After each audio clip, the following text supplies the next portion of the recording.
I'm a senior researcher. At ETH in Zurich, and from this landlocked country, Switzerland, I'm going to tell you a little bit about what we found on the energetics of bacterial motility and how that shapes search strategies of marine bacteria in the ocean. What you see here is a time lapse of photosynthetic activity across the world's oceans, and I'm of course preaching to the choir here to say that what you see here depicted on macroscopic length scales is of course driven by countless of microorganisms that are continuously fixing CO2 and storing this carbon into biomass. And I'm going to tell you today how heterotrophic marine bacteria are important to understand of how much of that carbon actually remains stored in the ocean. So to really briefly review the basics, basically phytoplankton and frame reproduces, they exploit the energy of sunlight to capture CO2, and this carbon is then fed into the microbial food web. However, all of that carbon, of these organisms by life or death, they secrete carbon. This starts to cluster in the upper layer of the oceans and starts to sink to the bottom in the form of marine particles. And depending on the depth in the ocean interior, that carbon will then remain stored there for centuries to millennia. But marine bacteria, heterotrophic marine bacteria, they degrade those particles. They remineralize the carbon inside of them by colonizing them and respiring them, and basically reducing the vertical carbon flux. So they effectively act as gatekeepers of carbon storage in the ocean. And what we really want to understand is how those heterotrophic marine bacteria navigate these nutrient seascapes, because those particles, they are very nutrient rich for marine bacteria, and they can create a manifold offspring from colonizing them. However, they're also very dilute. So the growth in the seascape is not only a function of the growth rate on those particles, but also basically finding those particles a search phase. And in very productive seas, the next particle can be a millimeter away. But for example, in the South Pacific, areas with much less particles, it can be multiple centimeters. So it's really a challenge for these bacteria to also basically be able to go from one particle to the others, because the water surrounding these particles, they are very nutrient poor. And copiotrophic marine bacteria, the ones that can use motility, they effectively experience growth arrest or starvation outside of these particles. Yeah. So if they're going to use motility to try to bridge the distances between those particles, maybe they don't have enough energy to do so. So to investigate this experimentally, we starved marine bacteria for 24 hours. I'm showing here two very closely related marine species. And here on the left-hand side, after 24 hours of starvation of carbon, they are not swimming. And on the right-hand side, you see bacterial species that is actually swimming very much. We did this for a total of 26 isolates. I'm showing here one per species, and we really saw a dichotomy of behaviors. On the right-hand side, you see species that are happily swimming after 24 hours of starvation of carbon. And on the left-hand side, you see species that have ceased swimming after starvation. And we can quantify the motile behavior using single particle tracking. You can then see is that G during growth, all of them have a motile fraction, but as soon as carbon starvation kicks in, this orange group here, they lose motility within a few hours. And this group here, they basically continue to swim for several days without any external nutrient and energy source. And we call this upper group here limostatic, and this group limokinetic, from limos, ancient Greek for starvation. So how do these limokinetic strains, the strains that continue to swim even though they're starved for carbon, how do they pay the energetic cost of motility? So to test this, we did a very simple experiment. We measured the optical density of cultures with 3 strains that are not swimming, that remained constant during starvation. And we did this 3 times for strains that are swimming when they're starved, so these limokinetic strains, and there the biomass decreased with about 9%. per day. So basically, motility causes the biomass to decrease. They're consuming themselves. And as the cell counts stay roughly constant, indeed, this implies that the single cell biomass goes down. And we could confirm this with holographic microscopy using quantitative phase imaging measurements of single cell biomass distributions, showing that this blue strain, Vibrio corallialyticus, basically losing about 11 femtograms per day to swim. So they're really like marathon runners. They're converting biomass into energy to continue swimming in the hope of finding a particle or another nutrient hotspot. So what does this mean for the ocean? It means that basically there seem to be two strategies. One is a risk-averse strategy, where basically, they are still motile, but only when the distances between particles are short. They can hop between particles, but then when a bloom, for example, collapses, they go stealth, and they can then probably survive for very long times. And on the other hand, there are also risk-prone foragers, limokinetic strains that can actually jump from one particle to another with much larger distances between particles.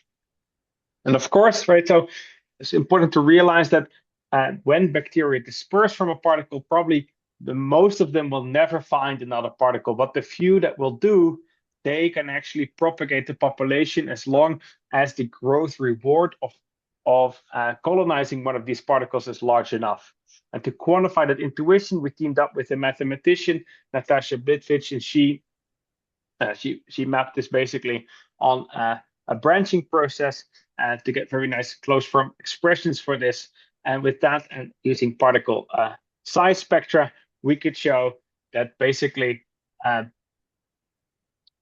even though most of these marine bacteria never find a particle, it is actually a much more viable strategy in a much larger area of the ocean than if you would assume only average distances. So even though the marine bacteria we've seen are mostly motile for a few days, it means that even in areas where the average distance is much larger, there may be a lucky fraction that can still colonize and propagate this population.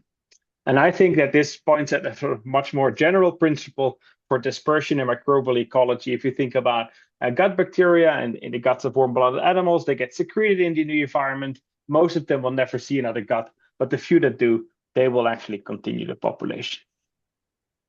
So we're really seeing basically the result of a risk-reward trade-off in bacterial motility. On the one hand, the potential benefits of swimming are large because it boosts the encounter with hotspots by 100 to 1,000 fold. And on the other hand, in the absence of growth, swimming is actually very expensive. And how expensive, that is actually something we wanted to measure more directly. So for that, what I've shown you in the last results, that was sort of exploiting the natural variation that we have in these marine microbial communities that were isolated, but we really, for this experiment, we needed to have a mutant. So Blake Ushima from the University of North Carolina, Wilmington, he created a mutant for us. It was very useful in this Vibrio corallialyticus strain, a strain that is very motile when it is starved. If you delete the MOT-X gene, it still has a flagellum. It just cannot rotate it, and therefore it is not motile. So then we used nanocalorimetry to quantify the energy dissipation. So this basically works by looking at dense suspensions of starving marine bacteria and measuring with calorimetry the heat outflux coming from such populations. This can be measured very accurately. And basically, when we do this, it's all done at the University of Basel in collaboration with Olivier Brassant, who's leading the facility there. Basically, in this first 24 hours, we measure a heat flux. So the heat flux is basically all the heat that's coming from any activity in this sample. And we interpret this as basically biological dissipation. In the beginning, you see it rapidly decrease, and we interpret this as an adjustment phase to the starvation. So they were growing before. Then the dissipation stabilizes at about 1 microwatt per milliliter per OD. But importantly, the wild type dissipation level is actually consistently higher than the non-motile mutant. And this difference here, we interpret as the energy, the power that is actually spent on motility. So the difference, if you do this for multiple experiments, basically averages about 1 microwatt per milliliter per OD. And that unit may not mean so much to you, but if you then look at the fraction of metabolism, so basically we divide this number by the total dissipation of the wild type population, we basically see what the fraction of metabolism is devoted to motility, and this basically is around 40%, right? So motility seems to be very expensive for marine bacteria during starvation. They're representing basically the search through seawater, finding one of those particles, and motility is responsible for 40%. I don't think there's any other trait that is more expensive for them than motility. So it's really an expensive trait to search for particles. We did another experiment to further verify that we can use this technique. Basically, we can use a trick. So the flagellar motor of marine bacteria that drives by a sodium gradient. So by exchanging sodium for potassium, we can actually diminish the power expenditure and diminish the motility in this sample. So really sort of enforcing the idea that the motility is responsible for the difference between the motile and non-motile population. And the more motile they are, the more they dissipate. Then we wanted to compare with the power that was actually dissipated to what they actually need. And so the power demand, and we can compute that using resistive force theory. Basically, it states that the power that's spent by bacteria is a function of the velocity times a constant that basically consists of a resistive Stokes constant and an efficiency of the flagellar motor and any other inefficiencies that occur in this process. And we can quantify each of these things basically from the bacteria tracking that gives us how many cells are swimming, how fast they are swimming. We can do basically colony counting and flow cytometry just to see how many cells are there in a sample. And finally, with scanning electron microscopy, we can get the flagellar and cell morphologies to compute the Stokes resistance. And when we do that, basically we see that there is a broad agreement between what they should use, the power demand tracking and resistive force theory, and the power use is what we actually measure using calorimetry if we assume the flagellar efficiency is on the sort of lower end of what is allowed by RFT modeling. So basically, when we look at all of this together, it means that chemotaxis and motility is one of the most expensive traits a cell can do. And in a calorimetry experiment specifically, we see that most of the loss is actually happening at the flagellar motor, and that agrees quite well with previous literature that has inferred these energies more indirectly. Finally, we wanted to see what the consequence of this energy expenditure is on survival. So these in seawater, there's basically not enough nutrients for them to survive. So ultimately, after really long time scales, they also start to die. We measure this by basically colony counting of the wild type and the mutant. And by dividing this, we get sort of a survival ratio. If this ratio is above 1, it means wild type survives better. If it's below 1, the motility defective mutant survives better. And indeed, after 2 weeks, you see that the wild type starts to pay the price for spending energy on motility, right? But one could argue that if it finds a particle within 2 weeks, it still doesn't affect its viability, right? So again, indicating that although the cost may be high, the benefits in the real environments may actually be sufficient to ensure this happens. So when I zoom out, basically, what I've tried to show you today is how really energetic considerations really show different search strategies of bacterial motility in the ocean that ultimately has consequences for carbon fluxes in the marine environment. And with that, I thank everybody who was involved in this work. This work was part of a large collaboration with Prime, funded by the Simons Foundation. We're very generous for their support. Of course, I'm very grateful to my mentor, Roman Stocker, all of the other people that contributed to this work.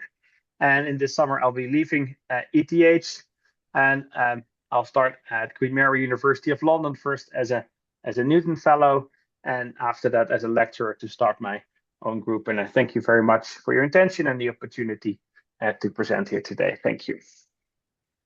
Great. Thank you very much, Johannes. That was great. So just to keep on time, we'll move with Samuel Salimink Harry.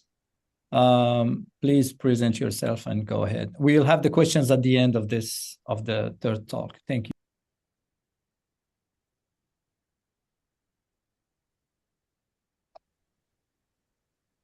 Okay. Hi, everyone. I'm Sam.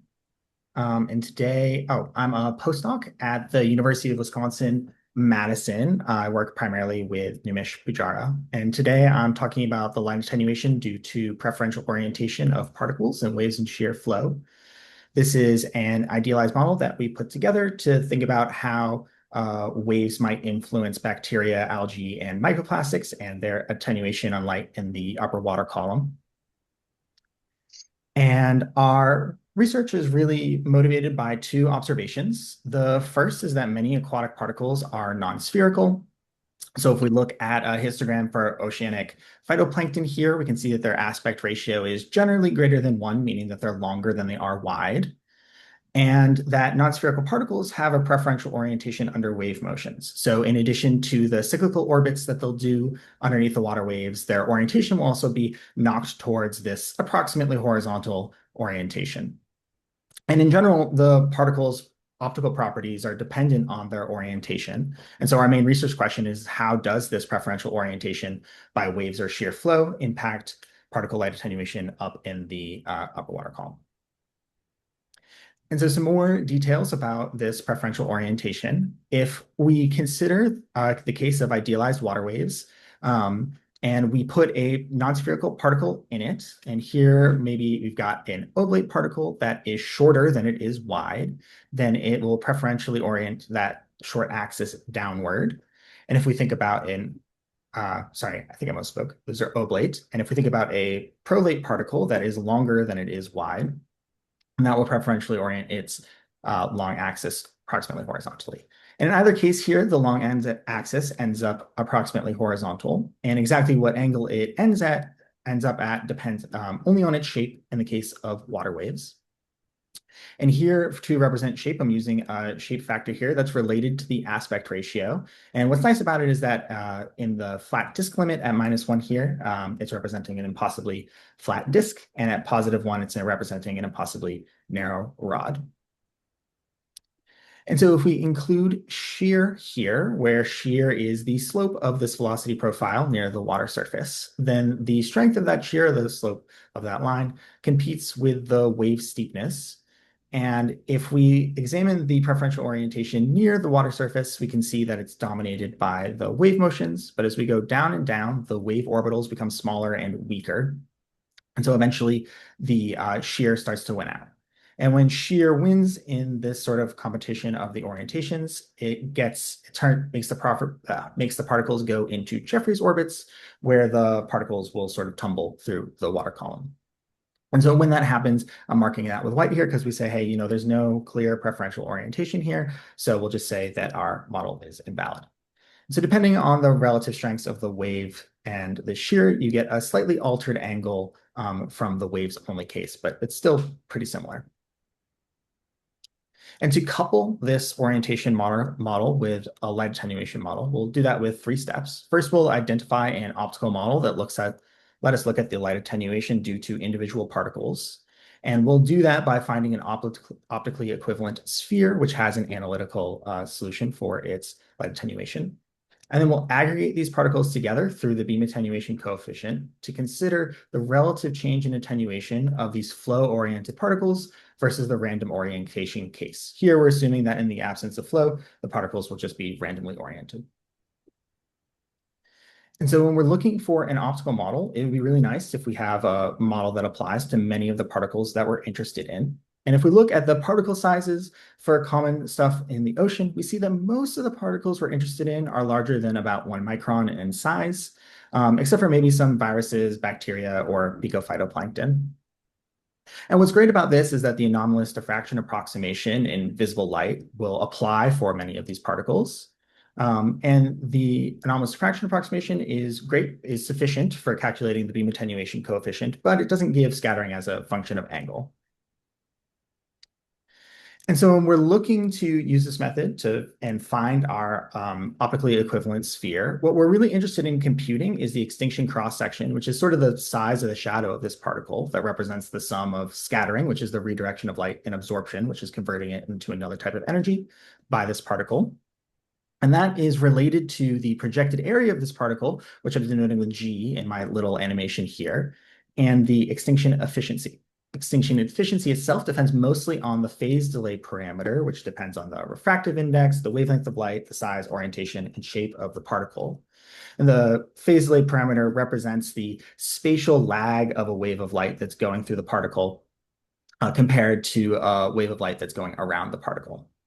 And so the key here is that all of our assumptions about the particle's properties fit really nicely into this modeling by Sheplovich, and that both this projected area and the extinction efficiency depend on particle shape and orientation for a given particle type, which sets the refractive index and the wavelength of light that we're interested in. And so to aggregate this all together, we use the extinction cross-section in combination with the particle concentration and the water depth of interest to make an estimate of the light attenuation by these particles. And then we look at the fraction of that attenuation relative to the random orientation case. And we can increase or decrease the attenuation by adding more particles or increasing the water depth we look at. And so to normalize for that, we rewrite this as being the fractional change in the beam attenuation coefficient times the random orientation change and the depth. And that way, by emphasizing this fractional change, we can really isolate just the orientation effects without having to worry about those other factors. And so when we go to apply this, there's really two regimes that we're interested in. One is the first that I'll talk about is this large particle regime, where if the particles are large enough, their extinction efficiency goes to 2. And so they're sort of large enough that it doesn't matter exactly how large they are for the purposes of this optical model. And when we look at the impact of shear and shape on the relative change in the beam attenuation coefficient, we can see that our shear strengths can't actually get very large. And a big part of this is that once we start adding more and more shear, we're more and more likely to get particles that are undergoing these Jeffreys orbits, and it makes our model invalid. And in addition to that, even when the model is valid, because the shear strength is small, we've got these vertical lines and the contour plot here, meaning that the actual change in attenuation is not very significant for these small shear strengths. And so when we look at the case of waves only, like on the right here, we see that for the particle shape, whether it's oblate or prolate, we generally expect to see an increase in the light attenuation, which means that large particles near the water surface, when they're flow aligned, will increase this attenuation or decrease the availability of light to particles underneath them. And so when we look at particles that are smaller than this, that are more sensitive to the particle size, and we look at the actual variation of the particle size here along with the shape, we can see that for inorganic particles, which is to say particles that are not converting light into heat or anything else, not absorbing. And here we're thinking about particles like quartz or microplastics that are otherwise inorganic. And the particle attenuation is highly sensitive to size and shape. And so here within the red circles, we have a decrease in the attenuation, and outside of the red circles, and here in particular, we start to see an increase in the attenuation. And because of this strong dependency on size and shape, we end up with this beautiful leaf-like formation of how much change in attenuation you get for these inorganic particles. On the other hand, if we consider a particle that is absorbing light, like phytoplankton, turning that into energy, we see that there's a broader region here where we have the really damped those oscillations, and we end up with a broader region here where we have a decrease in attenuation. But for the most part, these prolate particles that would be representative of phytoplankton are going to increase attenuation, as well as these oblate ones. But if something that's interesting is that we look down in the smaller size stages here, closer to bacteria, we actually see a decrease in the attenuation, meaning that really small particles should let more light through. And so to see how our model is performing, we wanted to compare it with some lab and field experiments. And so here we're looking at some experiments performed by Marcos et al., where they had a rotating shear device, and they filled it with some E. coli bacteria. And the idea here is that by increasing the shear, you can preferentially orient these bacteria horizontally. And they aligned a collimated light source through their rotating shear device onto a light detector, and they were able to measure the difference between the light when the shear device was on or off. And what they found was that when they turned the shear device on, they actually got an increase in light availability by about 10%. And when we do similar inputs into our model using the same wavelength of light, refractive index, and particle dimensions, then we end up with and the depth of the shear device and particle concentration, then we end up with a roughly 6% increase in the light attenuation, which is great agreement. And we also wanted to look at some larger particles. And so there's some field data where McFarland et al. Went out to the ocean and they actually observed preferential alignment of diatom colonies with inline holography. And they attributed this alignment to shear. And they were able to estimate that the difference in the light absorption by these particles due to that preferential orientation was about 25%. And so if we look at a similar wavelength of light, refractive index, and particle size as they were examining, we see that our model indicates an increase in attenuation of about 31%, which again is really great. And it looks like our model is performing as expected. And so now we want to look at a purely hypothetical case of cyanobacteria in a lake. And here we're using Lake Mendota, which is a really popular lake to study here at UW-Madison. And if we consider some wave conditions that are representative of what we would see on Lake Mendota, as well as some shear on maybe a really windy day, this is on the bigger side of the waves that we might get.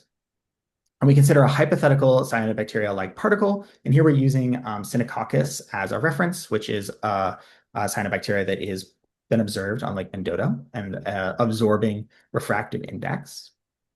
And then we also assign an exponential particle concentration profile that's of the order of magnitude that we would expect to see that has been observed on Lake Mendota.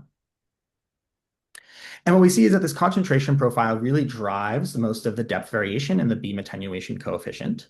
And in the random case here that I've got with the dashed line, we see that it's less than the wave and shear preferred orientation.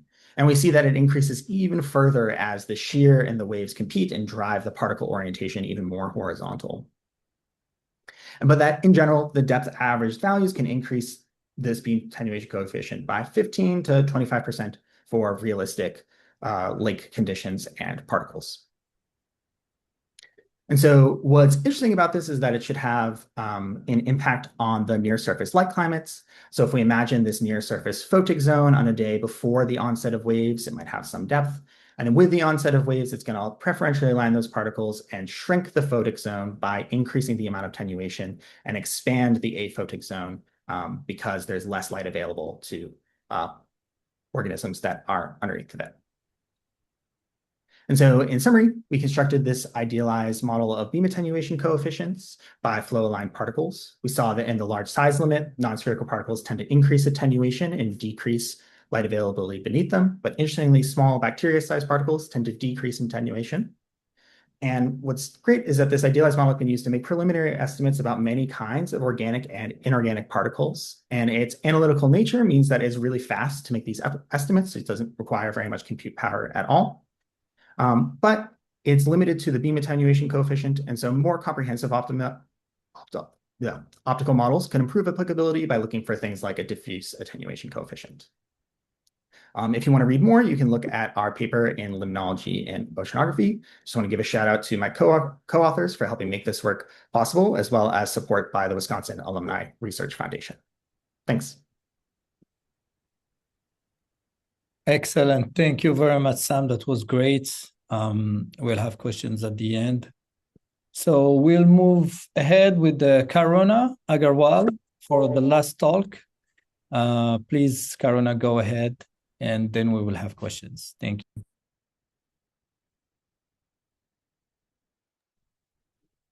Hi, so I'm Karuna. I work with Dr. Aditya Nayak at Harbour Branch Oceanographic Institute. And today I'm going to discuss spatial organization and evolution of an observed diatom thin layer. So diatoms are phytoplankton that often organize themselves in chains. We see different examples on the right here. They have what's common is they all have a silica cell wall and the ability to regulate their densities, so their buoyancy in the water column. Their individual cells are about order of 10 microns in size, but they can form large chains that are a few millimeters in size. They often organize themselves in thin layers. So thin layers are aggregations that are limited in their vertical extent, so centimeters to meters in thickness. But the abundance within these layers are more than 3 to 5 times the abundance in background. So they really have consequences for light availability, grazing, zooplankton behavior, and other important effects on the ecosystem. They last for hours to days. That's the time scale, and they are coupled physical biological phenomenon, so they can be hard to study. Some of them proposed mechanisms for their formation has been related to nutrient gradients. So you can have these form at nutriclines or differential grazing within the water column. Because they are able to regulate their densities, they can uh, balance themselves within stratified layers, and there is low turbulence diffusions at these pycnoclines, so they're able to sustain a thin layer there. Patch straining is related to horizontal shear, so where you have a patch that gets strained into a thin layer with horizontal velocity, and you can have vertical transport that confines them within a thin layer.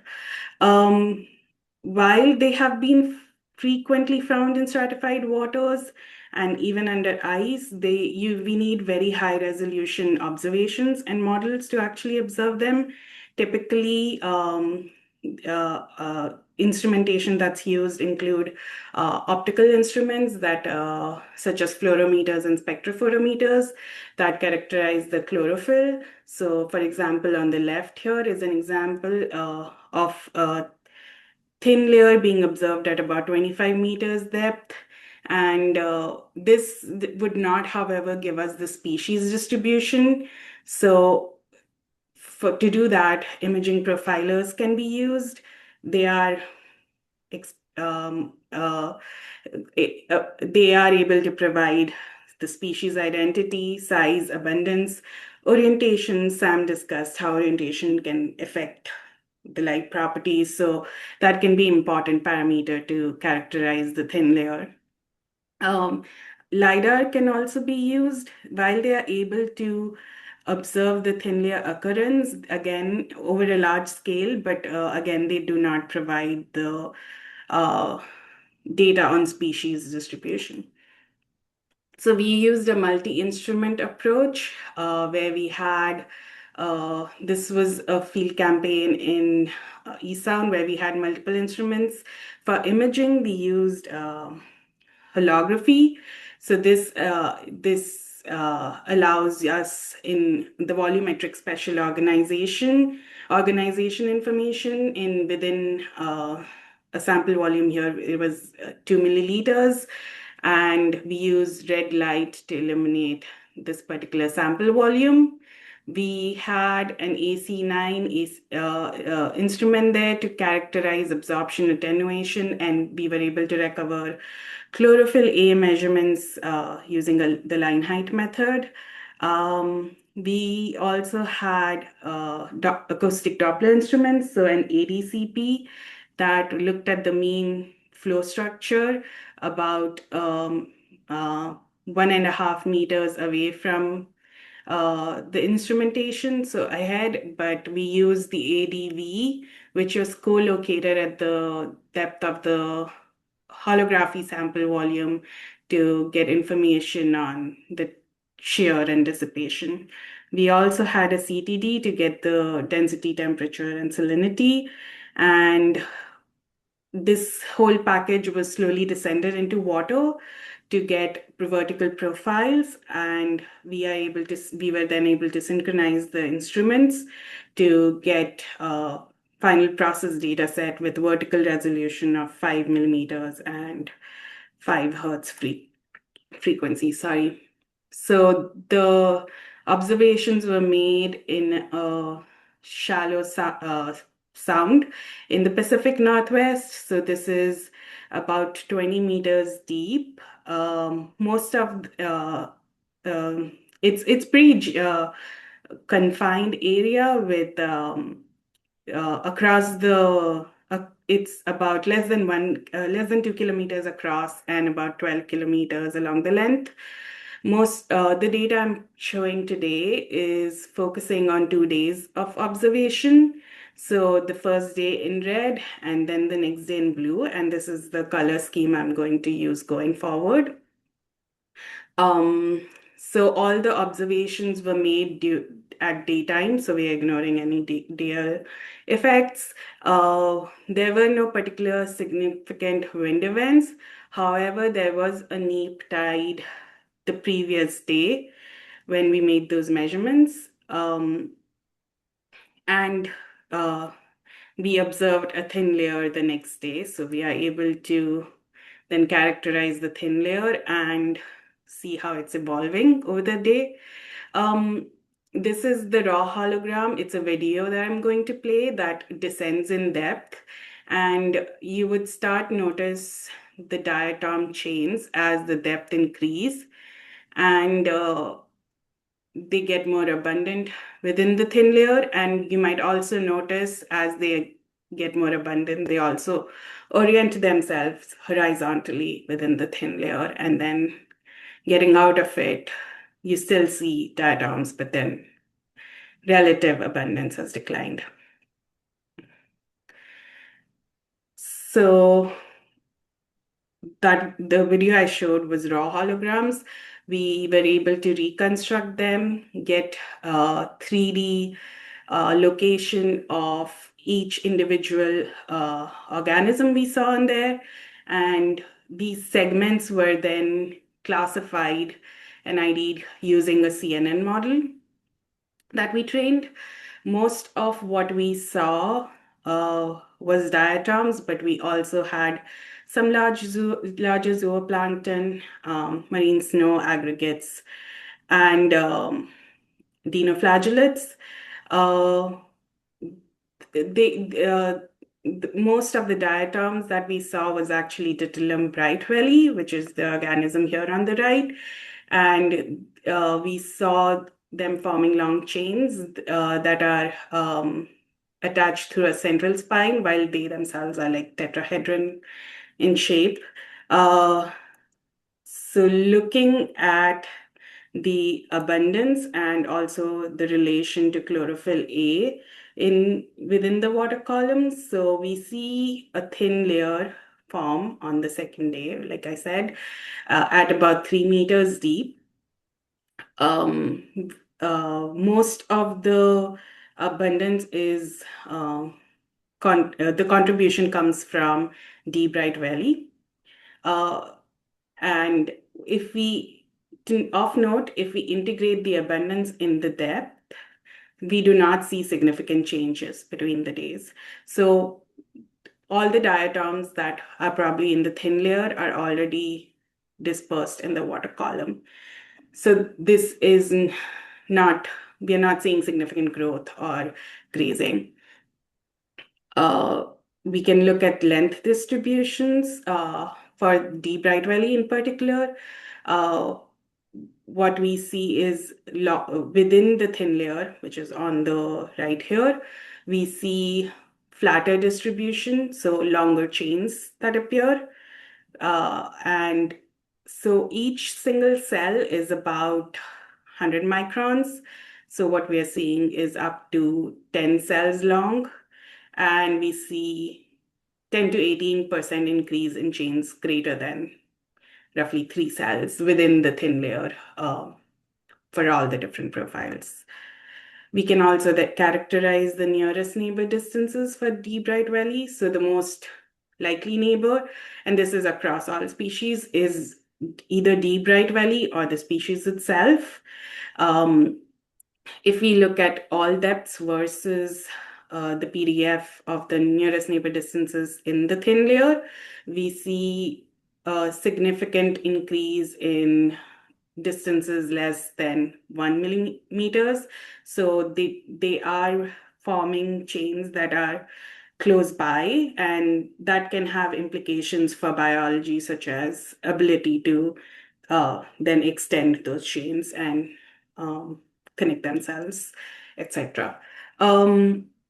Looking at the physical structure of the water column, we see on the previous day where we had the neap tide, we see, and this is dissipation rate on a log scale. So we have a huge, lots of turbulent mixing in the upper water column up to 4 meters. And we also see enhanced shear, and that is mostly located above the location of the thin layer, which is marked in light green here. Between the 2 days, we see a pycnocline form, but it's not a very strong pycnocline in terms of the density differential across the pycnocline.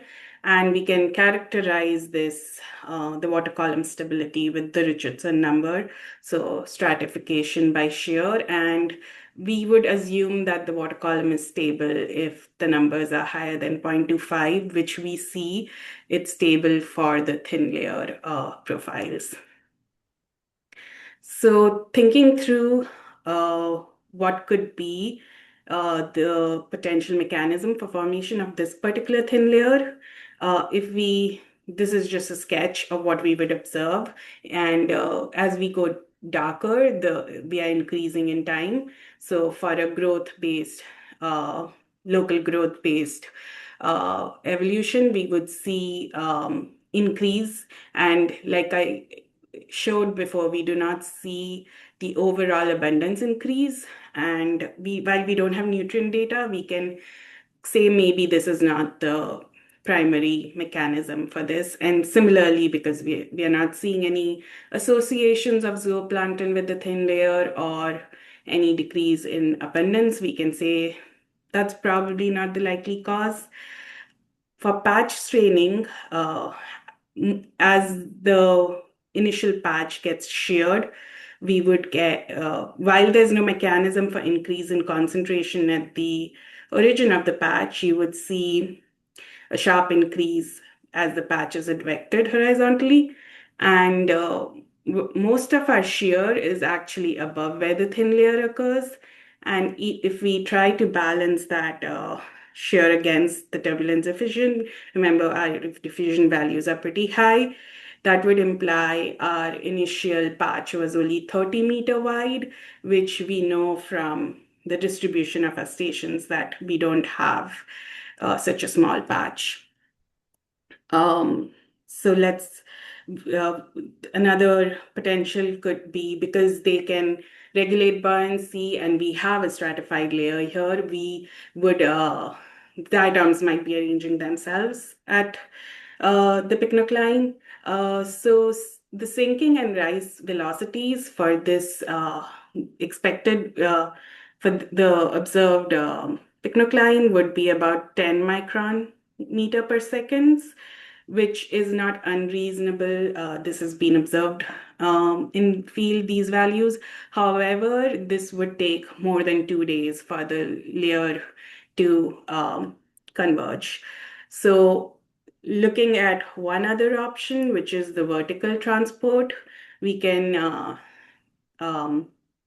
balance the vertical transport with the diffusion again, and see here is the concentrations that we have observed, and we can compute W, which is the upward vertical velocity, and you would see this gradient here at the thin layer.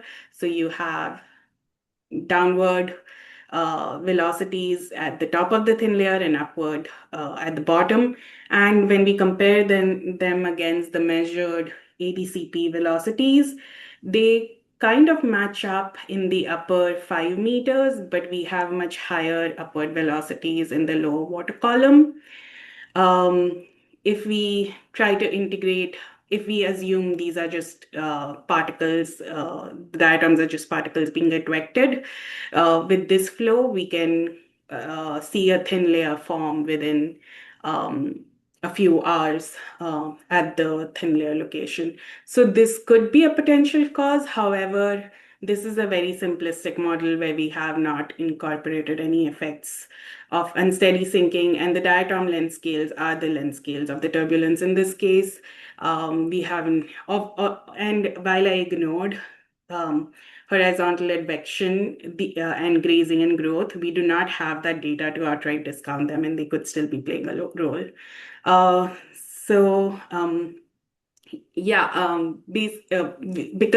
a diatom thin layer is such an important but such a complicated biological physical phenomenon, you need integrated high resolution measurements, which we were able to do, and we were able to see that the layer formation was associated with stratification and low turbulence in shear, and we were able to say that maybe the ambient vertical velocity transport is causing the formation of this particular thin layer. And I'm looking forward to the questions. I think I'm out of time. Thank you very much, Karuna, for this great talk. And thank you all for these presentations. And now I think discussion is open. Feel free to ask questions, raise your hand, or just post something in the chat. Any questions from audience?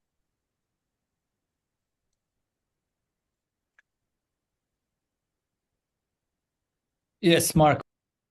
Hi, thanks a lot to the three of you for fantastic talks. I just had a question for Karuna, because, well, thanks. It was really nice, was really interesting. I was wondering, I guess I didn't really understand well the idea of the advection for creating the thin layer, because, I mean, overall, water flow is incompressible, right? So if you only have advection, you're not going to create any concentration differences. So I must have missed some bits that make you accumulate then the particles in this case, the diatoms in the thin layer.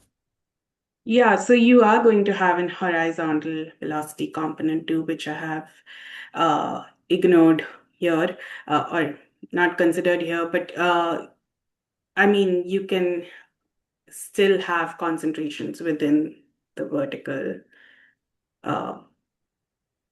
You can still have the diatoms be pushed concentrated in the. So you're not creating any sinks or sources, but just compressing them. Not the, yeah. I'm not sure. Yeah, I'm not sure I understand, I have to say, because if you push water up from one side, then it Yeah, needs to so go you are down on going the to other have side. a horizontal. So yeah, you can have upward, and Yeah, but then then eventually you somewhere need to else have it's going to downward. go down, but that somewhere else is not our enough observation, Okay. if that makes sense. I need to think about it, but thanks. Okay, thank you. Any other questions? I will ask Sam very quick. Let's see here. And then there's well, put this from the chat from Constancy Kulish. Very nice works regarding the beginning of Johannes' talk. Can you see a relationship between the realized ecological niches of your bacterial isolates and their motility type during starvation? And for Karuna, did you see layers for the other species, although less abundant as well? And if so, do they layer or mix? So we'll start with the Johannes, and then we'll go for Karuna question, and you can read that in the chat as well. Thank you, Connie, for this question. So yeah, the short answer is yes, but it's a little complicated. So we have the genomes of the bacteria that we basically tested for swimming or not swimming, and we can then we've made a classifier that we can use to predict the abundance of both strategies in different environments, and we see that broadly the limokinetic strategy, so swimming when starved, in almost all environments dominates. However, there are a few environments where the limostatic ones, so the ones that don't swim and starve, dominate. If you do it the opposite direction, so basically just ask, okay, where are the taxa that we have measured? Where can we find them? It's mostly all coastal and at the surface, so that the other direction doesn't really work. But there seems to be so motility in the ocean is basically, I think, so beneficial that most of the marine bacteria, at least in our prediction, seem to be motile when starved. That's the prediction. Okay, thank you. Karuna, do you want me to repeat the question, or you have it? Yeah, I mean, not in this particular case. It was completely dominated by Deep Right Valley. However, there have been other observations where you see mixed thin layers, and those would be interesting to study, so, but not in this case. Okay, I have a quick question maybe for Sam. If I understood, so all the examples for the attenuation you mentioned are non-motile bacteria? Yes. So what happens if they are motile, or what we know about the motile? Yeah. So we look at for this orientation model, we use neutrally buoyant non-motile particles. So if you have buoyancy, like I know, like some organisms will control their buoyancy to float up and down the water column, it changes the way that their orientation evolves as they sort of flow through the waves. And this is the same for a motile particle. I know that models exist for that, and I can't remember any of the details off the top of my head, but in the sense, yes, it does change the way that they flow through the water column, and it changes the way that their orientation evolves through the flow. Thank you. Any other questions from the chat?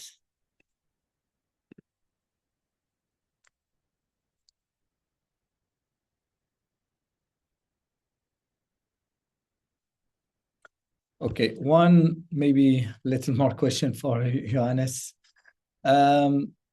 So it seems like, so your conclusion, and I think we already know that a little bit, that flagellar motility is highly costly, and especially in starvation conditions.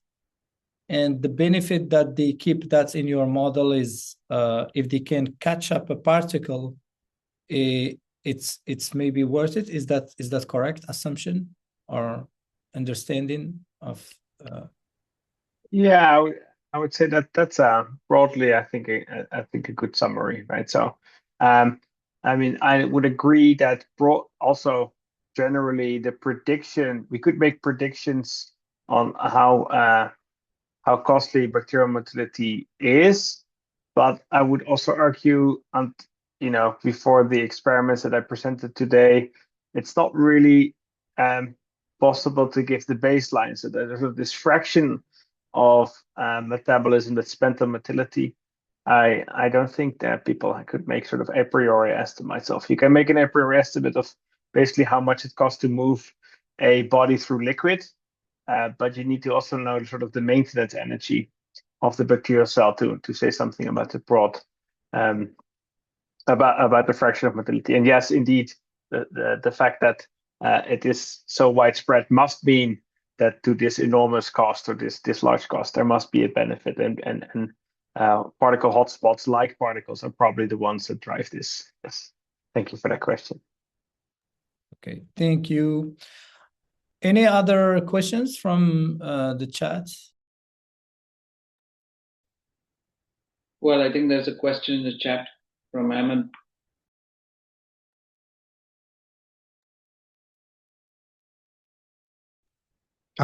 Yes, thank you. Yeah, you can. You want me to read it, or you want to read it? I got it. Okay. So Ahmed asks, if flow line particles modify beam attenuation coefficient, then would current optical measurement instrumentation systematically change the particle measurements compared to natural water wave shear conditions? And I think so. So I'm not super familiar with all of the field instrumentation, but I was just looking at these AC9 instruments. And if I understand correctly, they kind of are vertically oriented when you deploy them, and they kind of pull water through them horizontally.